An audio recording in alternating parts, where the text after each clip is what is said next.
Welcome back to Go Produce My Crew. My name is Big Lou, and this is the podcast and YouTube channel that explores how music industry professionals turn their passions into profit. We are on a massive mission to bring clarity to the music industry, and our goal is to help 1 million music industry professionals live off of their passion.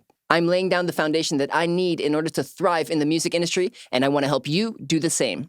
This episode is brought to you by thecharts.com. If you're a producer or beat maker looking to build your beat commerce business in less time, thecharts.com can help. With an easy-to-use, mobile-friendly interface and built-in marketing tools, thecharts.com will help you grow your brand, build your fan base, and scale your income. Sign up for free and start selling your beats and instrumentals today on thecharts.com. Today's theme is, what steps should you take to market your music so that your mom isn't your only fan? Let's go.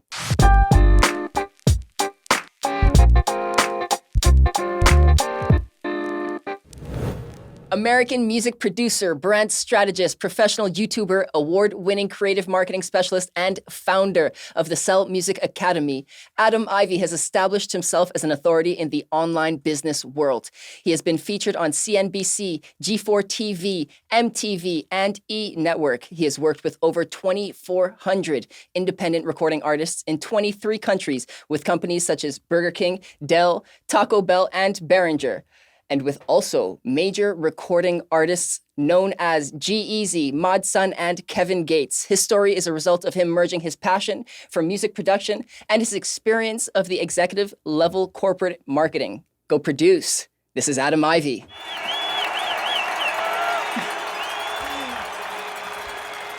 Oh, yes, so nonchalant. Welcome to the show, Adam. Thank you so much for being here. I want you to know we do appreciate your time. So let's make the most of this and go produce, hey? I appreciate the opportunity. It's always good getting together with some good people, and that's what we're doing today. Absolutely. Let's jump right into it then with the first segment. The first segment is called The Basics. Yeah, we got someone swaying back and forth. That's right. One of our last guests, he wasn't too into the dance. I love the energy. All right. Never bring them back on the show. We'll leave them undisclosed for now. The first question I've got for you after you take that sip of water is, what is your first musical memory? That's a damn good question, man. First musical memory, probably my grandmother playing piano in her house. She was a pianist for multiple different churches in our area. An organist as well. It's funny because I was probably in the middle of elementary school or middle school before I realized that a lot of my classmates knew my grandmother because she did private lessons.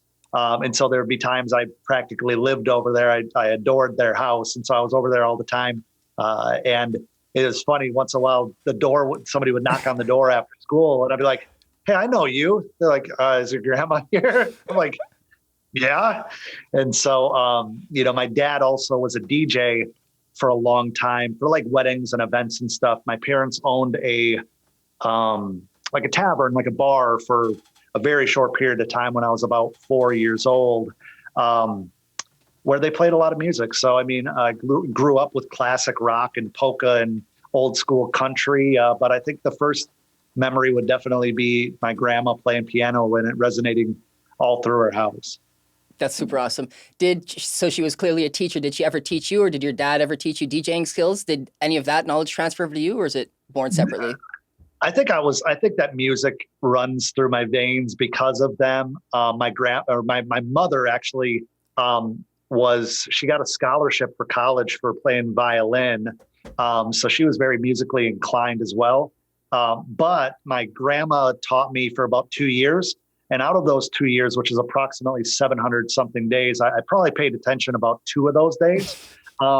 So they bought me a keyboard when I was a kid, and I would just press the demo mode and then pretend like I was playing. I was like, that's all you have to do is just you press the demo, it plays, and you can just pretend.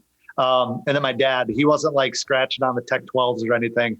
Never really taught. In fact, he wanted me to stay away from his turntables because I would always like drag the needle across and I was a kid, but no, I picked up music late. I didn't start making music or producing until I was about 21 years old. So I was kind of a late bloomer, though I did I'm very proud of this. I played cornet in 8th and 9th grade, which is like a mini trumpet.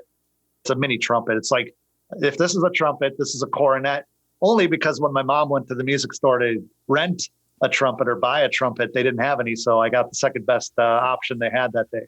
Hey, you got to make do with what you have. I love it. I love it. I'm telling you. Okay, cool. So I see that your transition into music wasn't like gradual from youth. You were influenced by it somewhat, but professionally, not so much so. It was around 21, 22 that you started. Since then, you've obviously learned lots of lessons in the industry itself. But I'm curious, what was one of the first lessons that you've learned?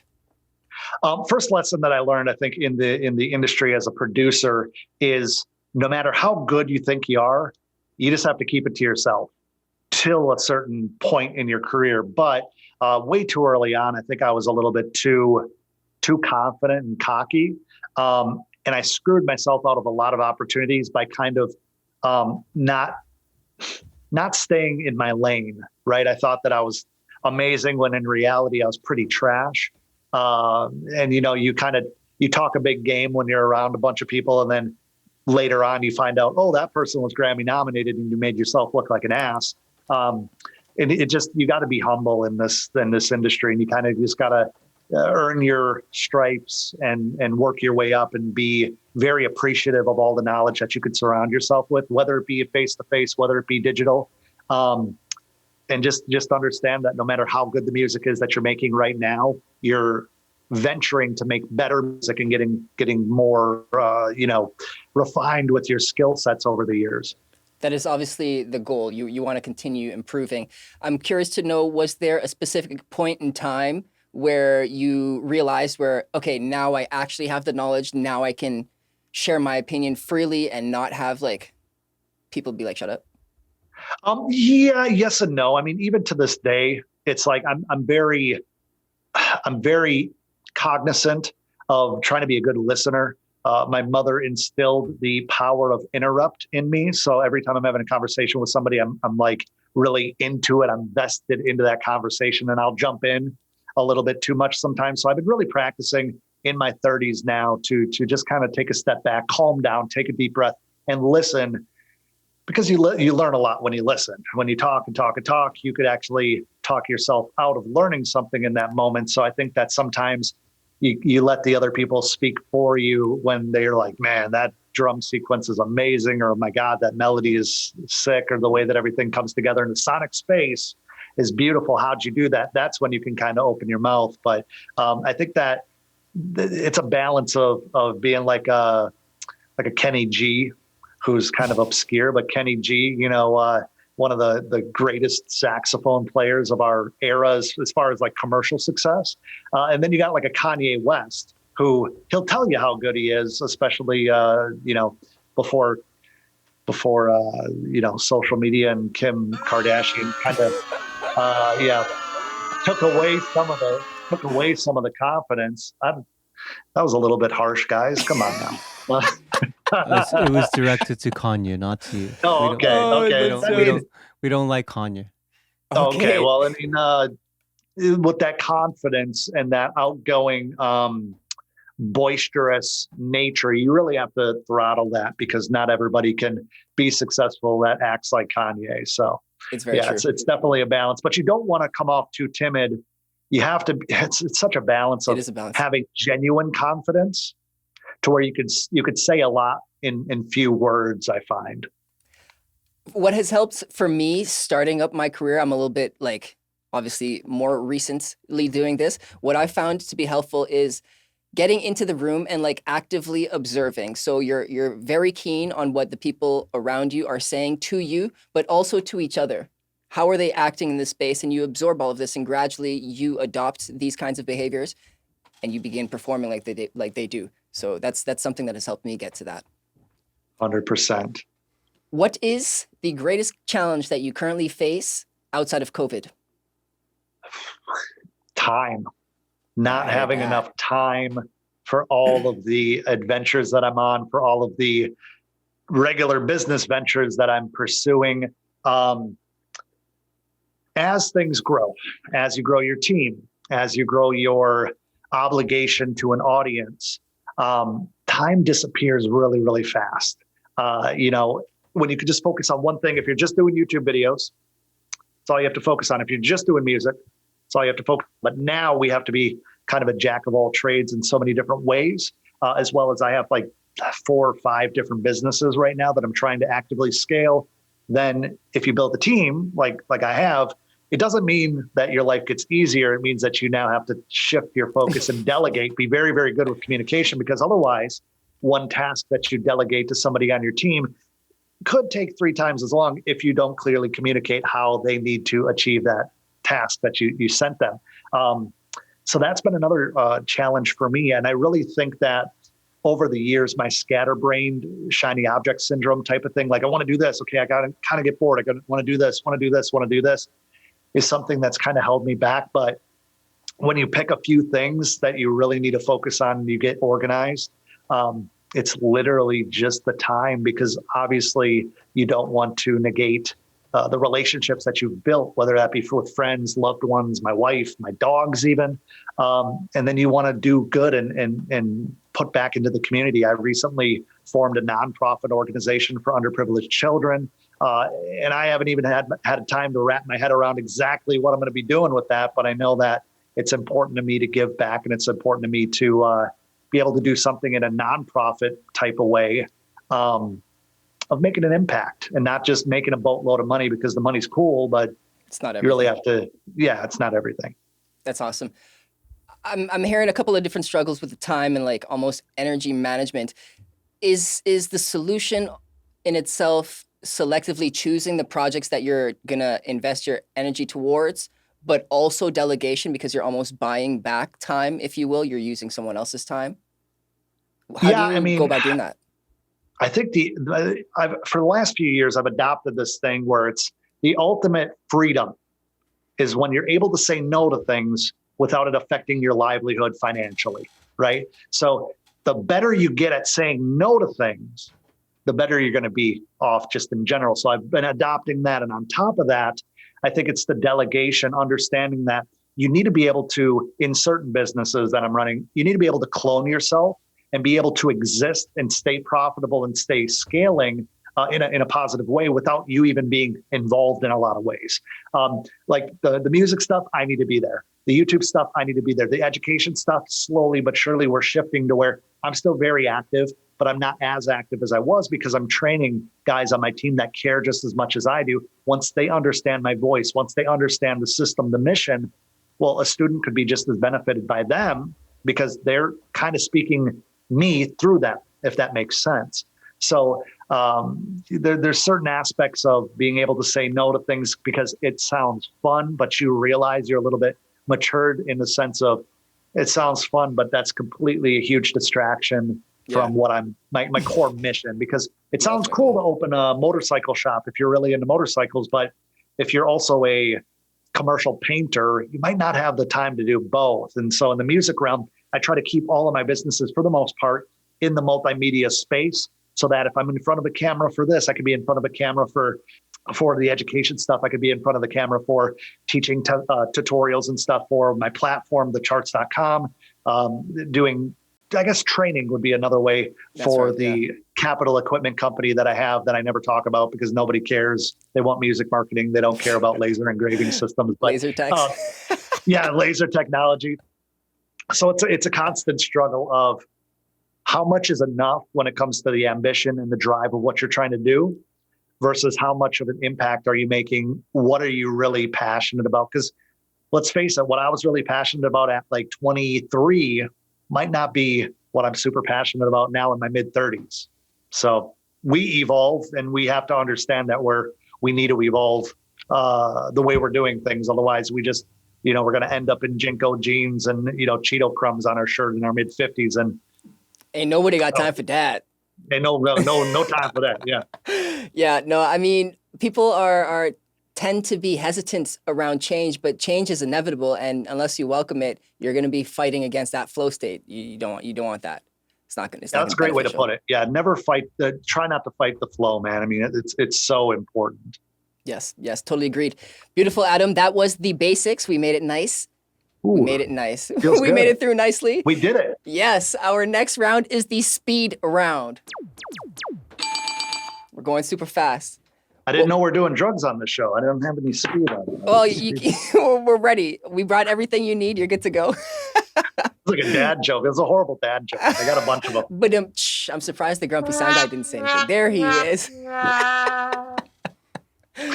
All right. So in this speed round, we've got 20 different questions that I'm going to be throwing at you in rapid succession. You have to answer them with one word, no justifications. Oh, shit. Okay. Let's do it. All right, cool. Would you go to the moon? No. What part of Hawaii did you recently travel to? Oahu. Do you prefer to read or to watch movies? Ooh, watch movies. What is your favorite music genre? Modern country. You I grew got up, it in. I got it in. You- Take that. Yeah. That's what I'm talking about. You grew up in a low-income family in a rural area in Wisconsin. Yes. Do you have any nicknames? I'm Ivy. No. At the end of the day, you want a nice big glass of? Shut the hell up. G-Eazy, ModSun, or Kevin Gates? G-Eazy. What's your favorite snack?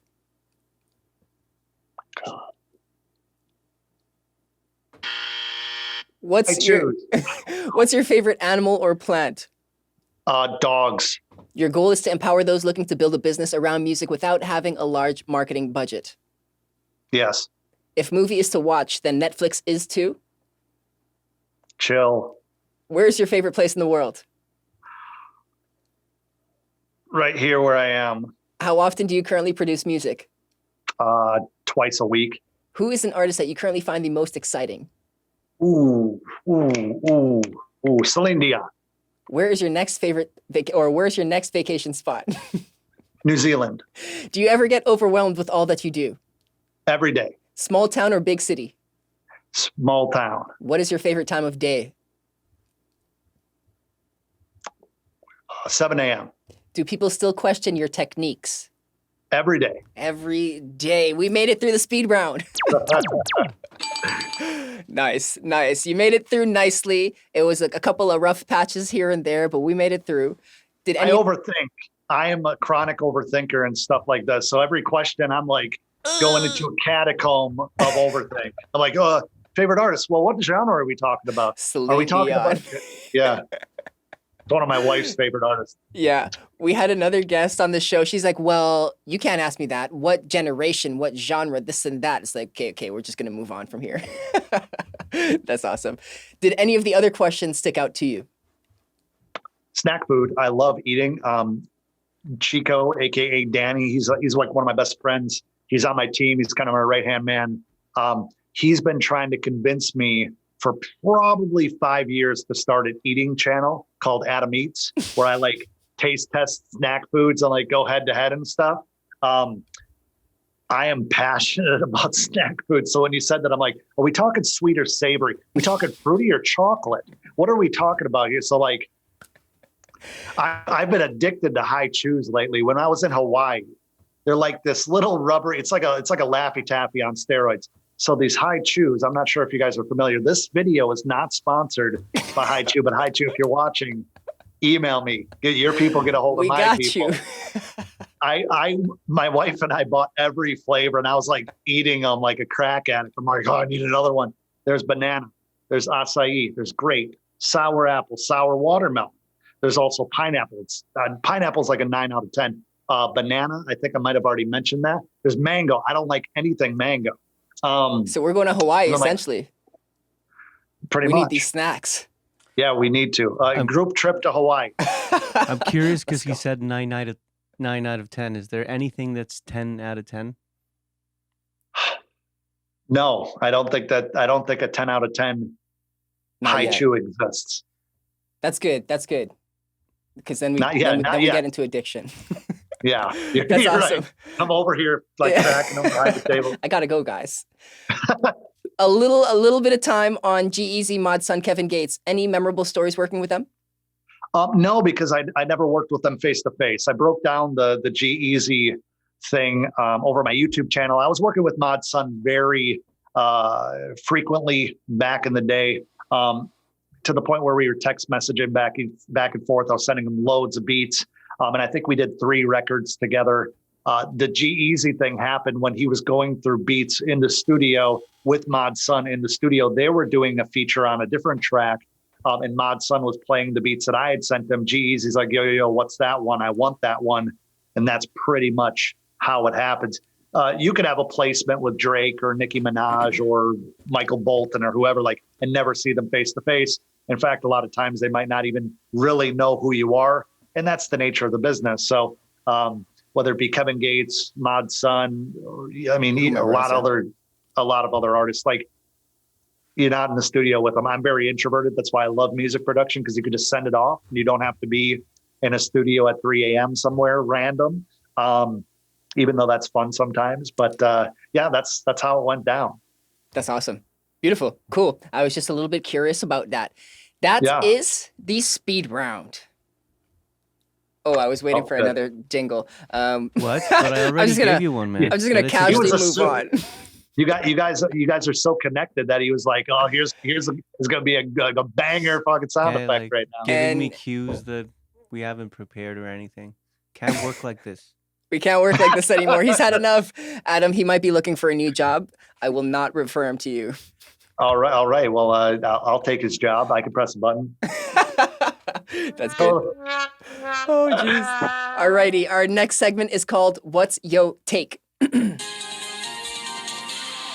Here, Adam, I'm going to present you with different statements or scenarios, and I ultimately just want your perspective. Cool? Okay. What's your take on using meditation or visualization? Oh, it's, I mean, I almost turned into an old New Yorker woman. Oh, let me tell you.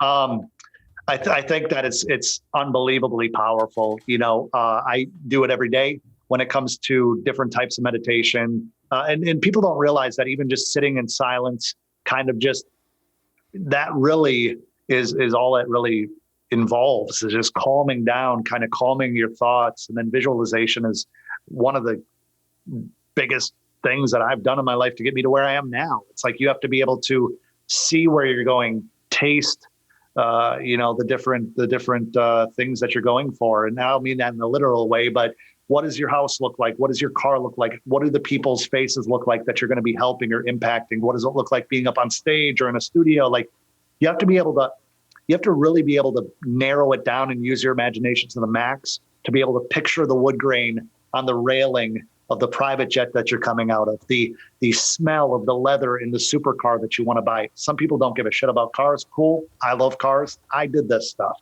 So even in visualizing, I'm making up words, envisioning what your family looks like, what your dream spouse looks like, not visually per se, but, and I mean, I guess that would tie into it, but really like what that relationship dynamic, the dichotomy of that would look like, and how you feel within it, and then work towards that. I mean, it might not line up perfectly, but I'll tell you, somebody that imagines their life better than what it is now is going to go a whole lot further than somebody that feels as if the world is against them and that life is happening to them and not for them. I fully agree. I've applied visualization to myself probably starting 3 years ago, and I've got a couple of different techniques that I apply, but I'm curious to know, is there anything specifically that you do that helped you even start doing this? Because people oftentimes, when I at least talk to them about visualization, they're like, why are you just thinking about things and things don't just become? It's like, yes, it's not just hocus pocus. There's more to it. What techniques do you use to like do it?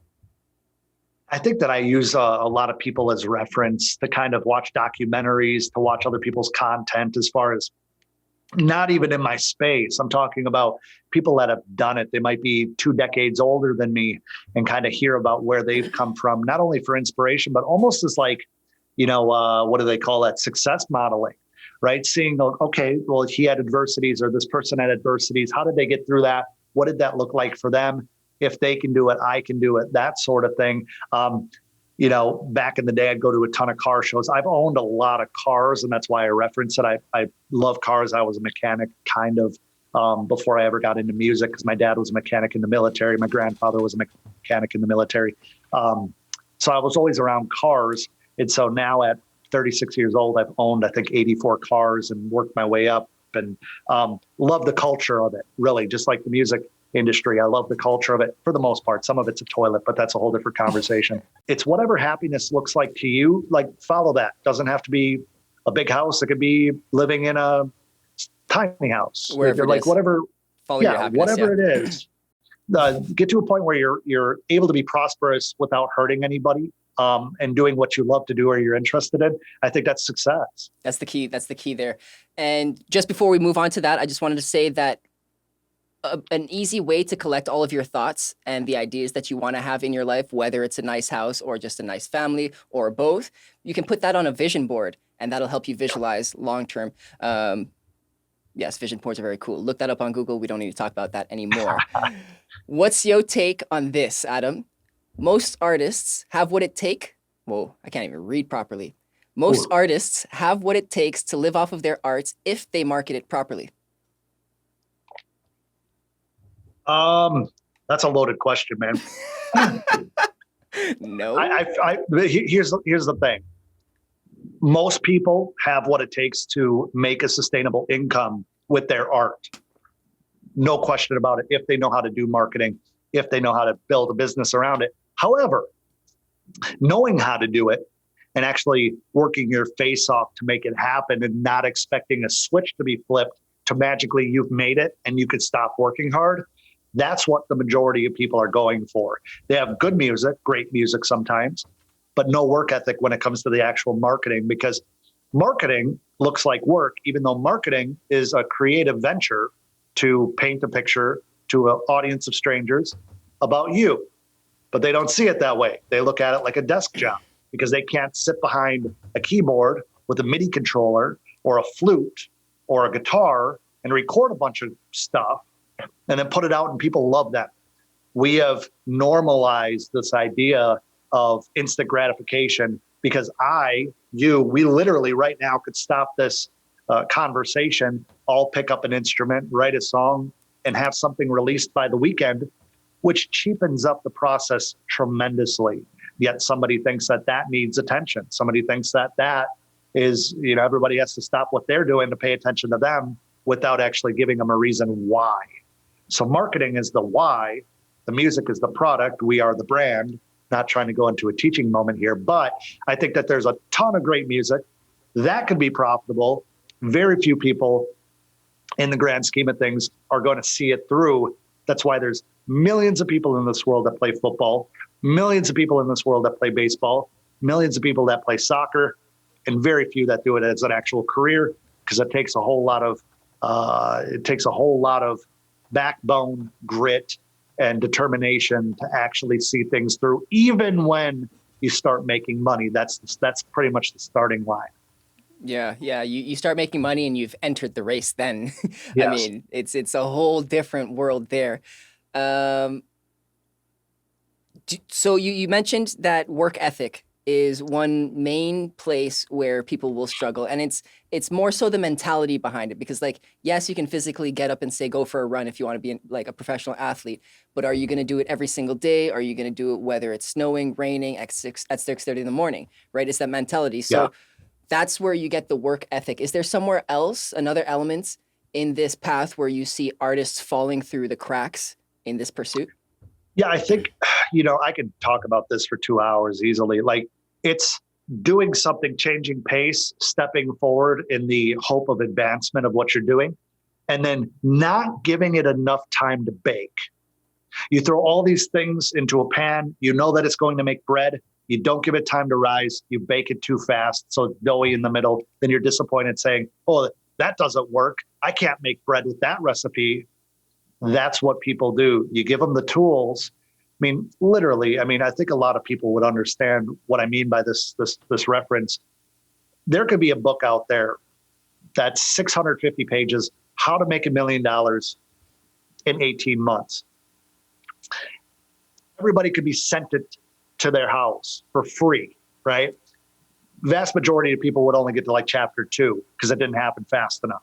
They know the 18 months is out there, but all of a sudden, they don't want to wait for the 18 months. They would rather do a little spurt, little spurt their entire lives, rather than crawling through the shit for years to actually find themselves in a very, very good position, because not a lot of people want to do that.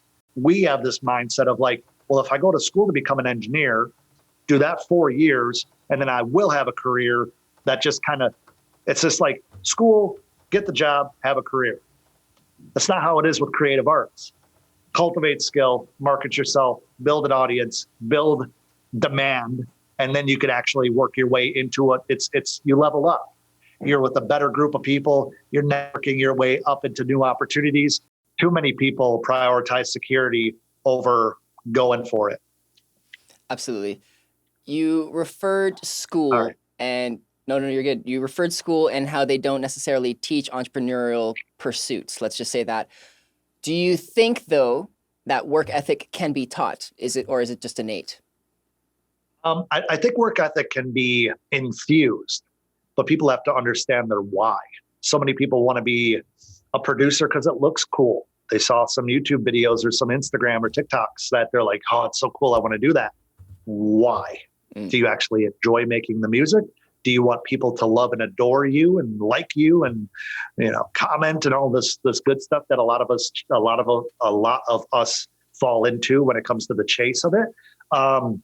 Same goes for any creative venture. Like I said, I think that work ethic comes from wanting something without a shadow of a doubt. It's not an option. This has to work. I need to make progress in this, even if I never make a career out of it. How far can I take this? Because, I know it sounds kind of corny, but we live one time, man. I mean, depending on what you believe in, we live one time. Even if you believe in reincarnation, it's not going to be this version of you, right? So we have one shot at it. Time goes by very quickly overall. And there you are. Yeah. So what do you do with it? Yeah. And so you can go work a 9 to 5. And honestly, man, I am not the guy that is ever going to say like, you're going to waste your life away at a 9 to 5. There's a lot of people. I have friends, close friends that love their 9 to 5. If you're happy, you're happy. Like you said earlier. If you're happy, you're happy. Like we need tradesmen.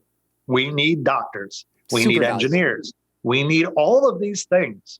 Not everybody is going to be a cool hip hop producer or a multimillionaire YouTuber or a watch blogger review. Like we're outliers, man. We're like, we're no different than the guy that's shoveling concrete for a living, making 18, 19 bucks an hour, trying to provide for his family. Okay. So last note on this before we move on. All right. What would you say is a common trait amongst those people with superb work ethic, other than their work ethic? Enthusiasm, man. Enthusiasm, charisma to a certain extent. But if enthusiasm, in my opinion, is so underrated. Have you ever just been around somebody with crazy enthusiasm? And they could be crazy. They could be not really know what they're talking about, but something about it is infectious. Now, have you ever been around somebody with no enthusiasm and has great ideas, but it's so boring that you're like, I get what you're saying, but you are not presenting this in a way to get me excited about it. That right there in the creative space is really what separates a whole lot of people. It's not the make or break, but it's if you have enthusiasm about what you're doing. Are you excited about what you're doing? Are you a fan of your own work versus not feeling good enough, not feeling like it'll ever really work? You're just kind of kicking the pile around to see if maybe something comes from it. Enthusiasm gets you hired at day jobs. There's a whole lot of people that go through the interview process. There'll be a person that's less talented, more enthusiasm. The hiring manager, the GM, the whoever is going to bring that person on because they're like, this person is good for our corporation. They're good for our culture, versus the person that might have some like book smarts or maybe a little bit more experience, but they're boring, maybe even pessimistic or have just a bad vibe. So enthusiasm Very important. Goes such a long way. Goes such a long way. Yeah. All right. Last question before we jump to the next segment. You So keep we'll just. saying last question, but then you always ask more questions. Oh my goodness. Oh my gracious. The last question was the last question. That was the last sub question, Grumpy. It was the last question's Eve. Need to get it together, man. Yeah. So, okay. So we're going to spend no more than 2 minutes on this because I know you talk about it a lot on your channel. But what is your take on paid social media ads versus organic growth? Paid marketing is fantastic once you have the organic growth started. Once you understand who your audience is, what the narrative is, what your value proposition is, what your unique selling mechanism is, your USM, bunch of acronyms. Once you understand how to grow organically, then you can actually go buy some fertilizer and grow your garden faster. But until you understand how to water, how to plant, how to seed, how to all that stuff, how to weed, you're just throwing money up against the wall and literally wasting money. I have never become a raving fan of anyone musically because I saw a freaking Facebook ad for their new Spotify release. That's a good point. Nope, doesn't happen. That's a good point. What happens is you're aware of someone. That's why retargeting ads are so important because you know that they're already aware of you. That way you can build brand awareness. You can make sure that they're alerted of something that you know that social media probably won't get in front of them. You want them to make sure that they know. But overall, trying to build a real fan base off of cold traffic, the labels try to do it, and you see a one-hit wonder, and then they disappear. And then they're like, whatever happened to Rich Boy? Whatever happened to Tail Cruz? Oh, who? Oh, the Dynamite guy. Oh, I don't know if I've heard that song. Yeah, no, right. Yeah, I get it. Yeah, that makes sense. You have to, and some of my, like, I have some artists, I'm not going to name names because it's kind of rude, but I have some artists that I really respect on YouTube. And I've watched like the labels have tried to pull them into the mix and they're so freaking boring to be interviewed. I'm like, I think I've lost respect I love your music. I hunted down an interview because I wanted to know more about you. And now I don't want to know anything about you because you're really freaking boring. Yeah. So, and I guess that stems back to the enthusiasm conversation we had. But I think that organic is all about knowing what you have to offer, knowing who your audience is, knowing why they should care, and then making some content and stuff around that to pull them in. Yeah. Yeah. You got to hook them. Beautifully said. Beautifully said. Spend your money wisely. That was our last question, Grumpy Sound Guy, in case you were wondering. Thank you very much. That's jokes. Our next segment is called Community Queries. No sound effect here. That's totally cool. He's got me all over here. On strike. He's on strike. Okay, so Adam, Community Queries is... I've got 3. I know. He's all over the place with this. He's probably watching a movie. We've got 3 fans. They've sent in questions ahead of time, and I'm just going to read, or they're going to share their questions with you. Okay, let's do it. All right. So the first question is from G-Tech. He's a music artist out of Brampton, Ontario. What's going on is G-Tech. My question is, how would music artists go about submitting their music to different Spotify playlists? When it comes to submitting your music to Spotify curated playlist versus algorithmic playlists versus user generated playlists, there's a lot of different ways that you can go about this. Obviously, you can use a website like Submit Hub or Daily Playlists.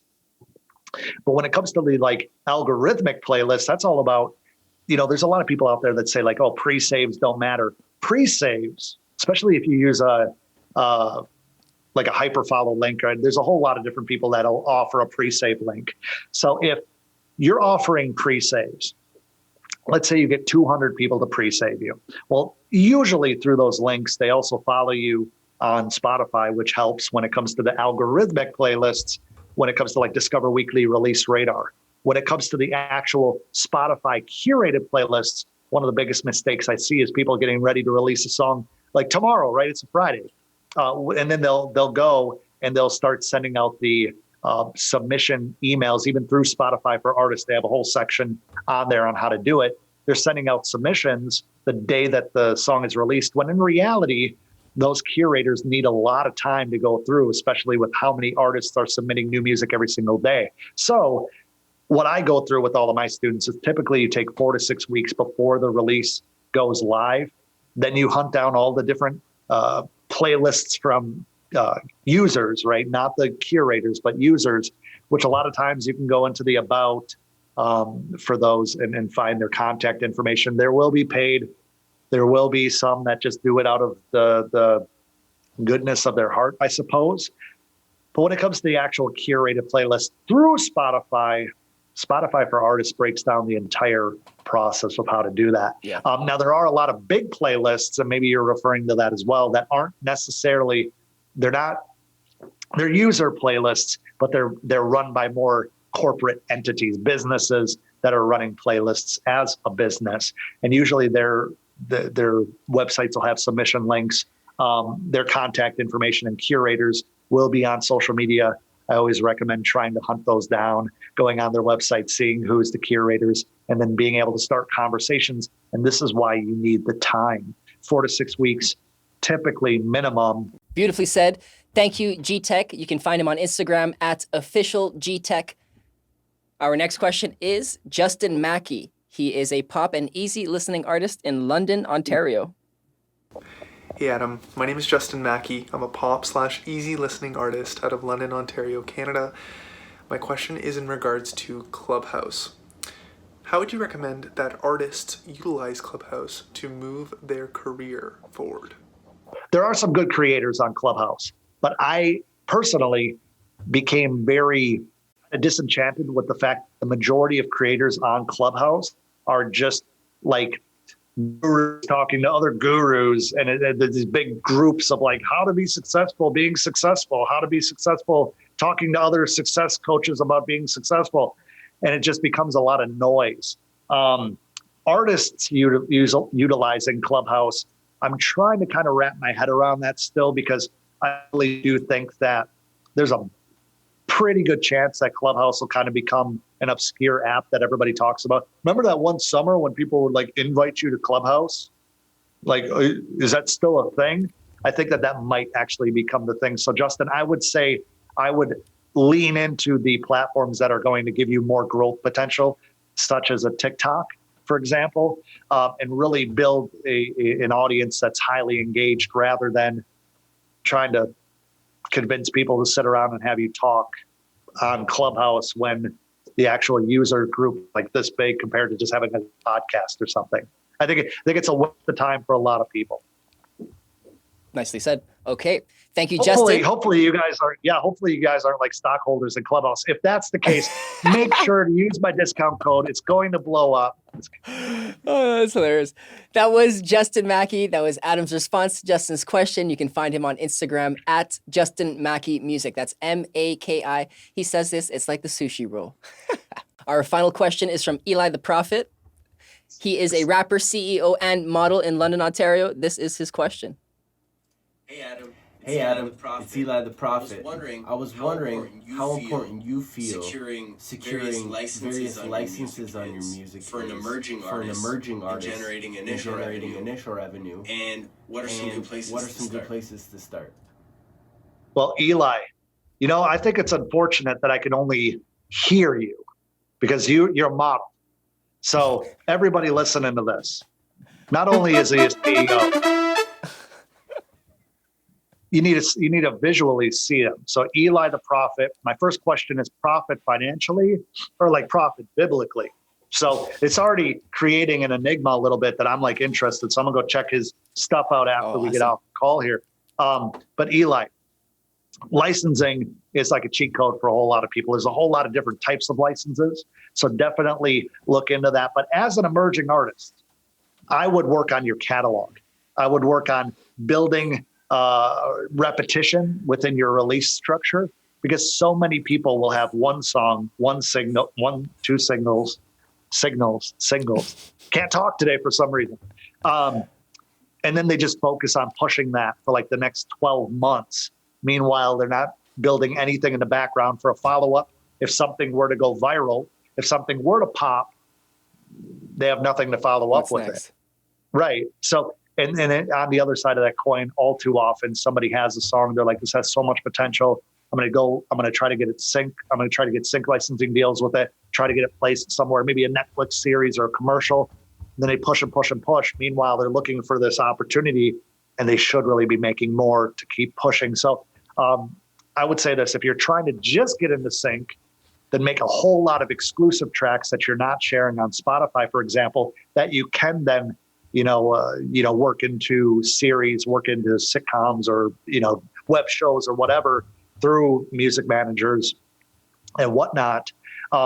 Because a lot of those, they're not going to want them to be everywhere online already. They just want that. They just want those works for that specific project. So split it up if you really want to, pursue that. And side note, when it comes to the sync, Michael Elsner, one of my mentors, somebody that's incredibly knowledgeable when it comes to sync licensing, I look to him for a lot of answers when it comes to coming up with my own sync opportunities in my career.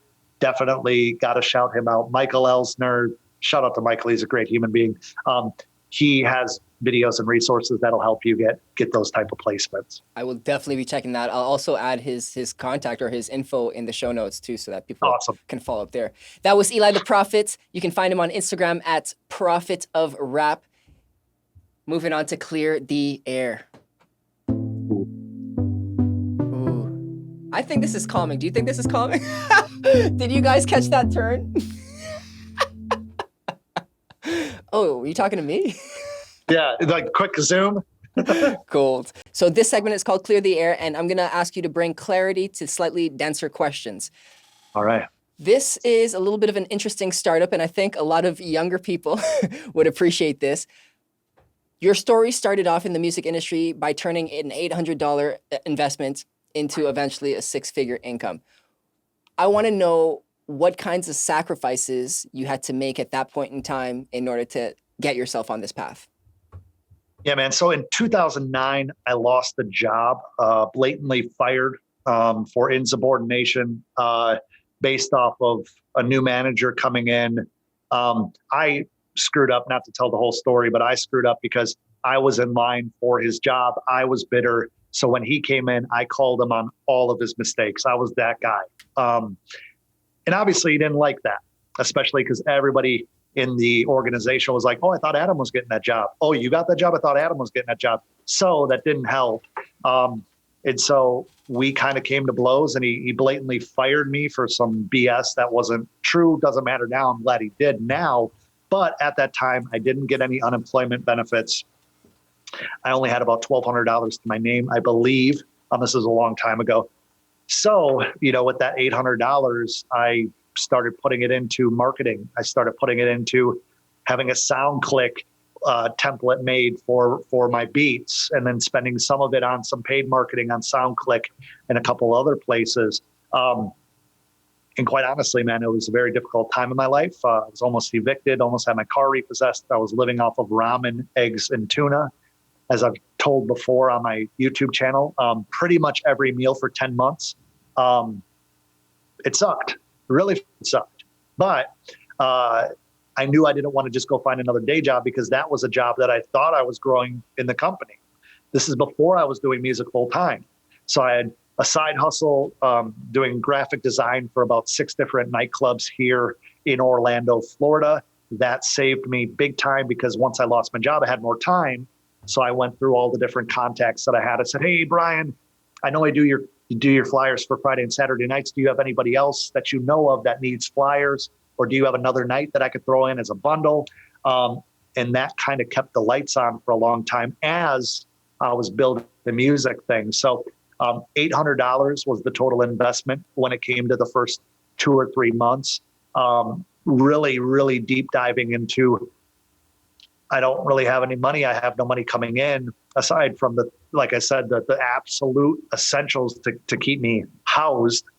And I went for it, man. Like I said, 14, maybe 18-hour days. Really, I say 18-hour days, but this is how it went.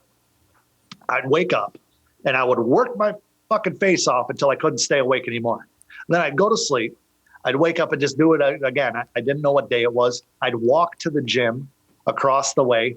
In 2008, I was studying to be a personal trainer. I had a very brief stint with Gold's Gym. knew the manager. They knew this financial situation I was in. So they kind of gave me some like weird senior discount on my gym membership. I think it was like 10 or 15 bucks a month instead of 40. So I'd walk across the road. I'd work out every day to kind of try to keep my shit together. And I'd come home and just crank out as many beats as I could, email as many people as I could, as DMing and messaging. And all of a sudden it started working. So, it's crazy what'll happen, when you dedicate a few hundred days or a few thousand days to something. And, next thing you know, from 2009 to 2010, I made about $34,000 in all of my creative ventures, including that graphic design job. But then between 2010 and 2011, a year-to-date thing, not a January to January, I made $111,728. And I always say that because Zach, who's on my team now, I said, I made $112,000. He's like, no, you didn't. I just saw it. It's $111,720. I'm like, okay, you got me. So all of a sudden, one day after those thousands of hours that you put in, you got lucky. Right? Yeah, exactly. That's probably what happened. That's exactly how it happened, man. Yeah, no, that's awesome. And then today I checked, you've got 12.9 million views on YouTube, or 12.87 if in case Zach is checking. And then 236,000 followers. This is super wild. This started 10 years ago. So that's the sacrifices are well worth it.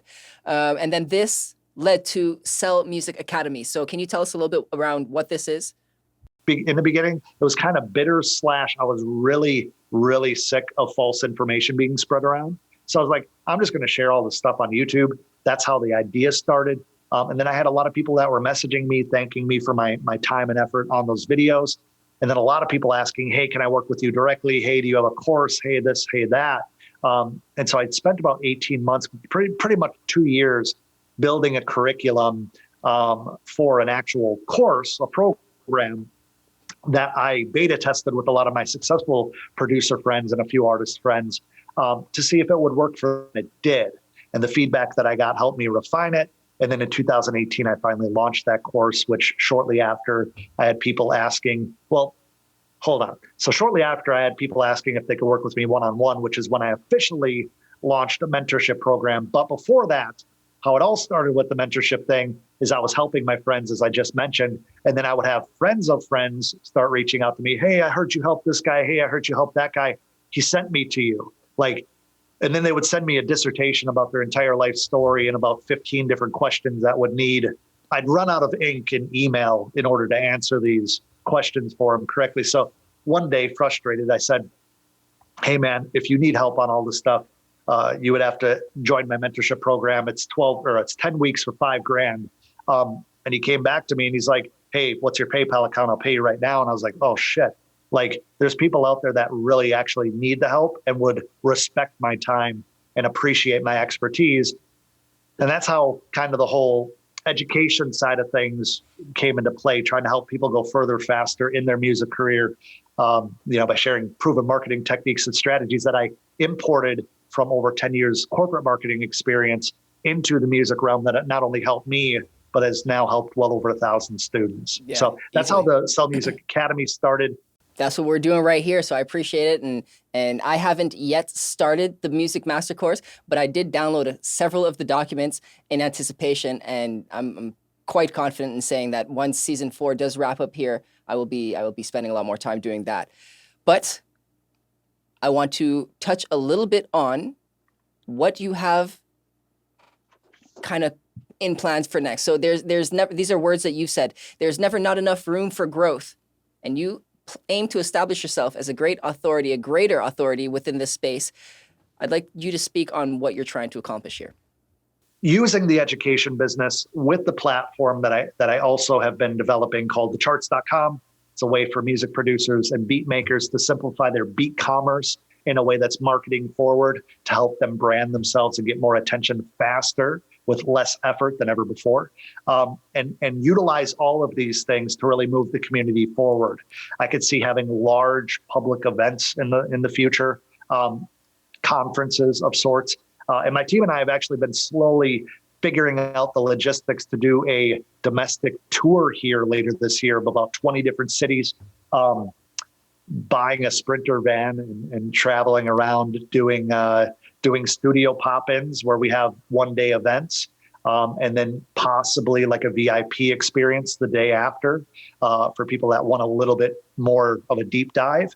And so really take the education thing to the next level. My ultimate goal is to have all of the education stuff accredited so that it's not just this internet guru guy, as people call me, on the YouTube stuff, but actually have a foundation to stand on for people that want, the gold standard of education within the music marketing space, business, all that other stuff. So it's a whole lot that we're biting off, but I think that it's more of a 2 to 5 year plan. This is not an immediate thing, and I thrive off that, man. If I could have a thriving company with, let's say, 150, 200 staff members to build an awesome culture around and bring people in and help them every single day, that would be something that I feel very excited about a bed for. That sounds huge. I'm honored to have you here sharing that with us. And I also do want to say that you might be talking 2 to 5 years out into the future, but it's the decisions that we make today that affect our lives 2 to 5 years down the road. So the fact that we're talking about this now makes it very real for then, which is That's it. Sweet. The charts, I'm very much looking forward to that because that is almost going to revolutionize the whole beat distribution, purchasing system. So I'm very keen on learning a little bit more about that as that unfolds too. Curious to know, finally, do you have any final words? One thing I say all the time, which is kind of old hat now, is use what you have until what you have pays for what you want. I am a true testament of that. You can be a true testament of that as well. Utilize the resources that are available to you for free. And then when you hit a plateau, you're going to be a whole lot further then than you are right now. And that's the time where you invest in better gear, you invest in a mentor, you invest in the knowledge and the actual proven step by step. But you don't have to jump into that day one. You need to confirm with yourself that this is what you want to do before you're jumping in full steam ahead. So make sure that you surround yourself with people that understand that you're going places. They don't have to understand where you're going.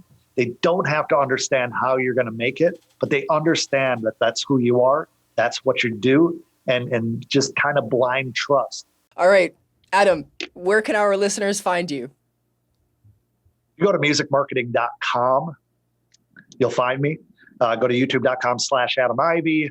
Adam Ivy on Instagram. I'd love for you to connect with me over there. Thecharts.com. You won't see my face anywhere really, but we're running that in the background for our members. I'd love to have you guys join over there. You can join for free. Just get a taste for what it is, and then start growing your brand, growing your business. What else? Yeah, really, guys, I don't have anything to sell you. Just go to adamivy.com if you want to see my website. Adam Ivy, ADAMIVY. Just Google me. Do they still say that? They said that a lot. Yes. Like the early 2000s. Google me. Remember people had t-shirts? It's what it is. Google me. It's still a thing. That's awesome, Adam. Thank you so much for your time. Sheesh. We out. Oh God. I don't know what they do. I don't even know what they do. Cold. Cold. That's awesome. Oh God, respectfully. And that shit's bussin'. Let's go produce.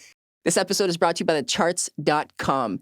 If you're a producer or beat maker looking to build your beat commerce business in less time, thecharts.com can help. Remember that you can sign up for free and start selling your beats and instrumentals today at thecharts.com. Big shout out to all parties involved. You can find more value at our website at goproduce.ca. Connect with me on Instagram at go.produce. If you're on YouTube, hit subscribe. If you're on Apple or Spotify, make sure to hit download. This will really help us grow our community. I'm Big Lou, and this is Go Produce.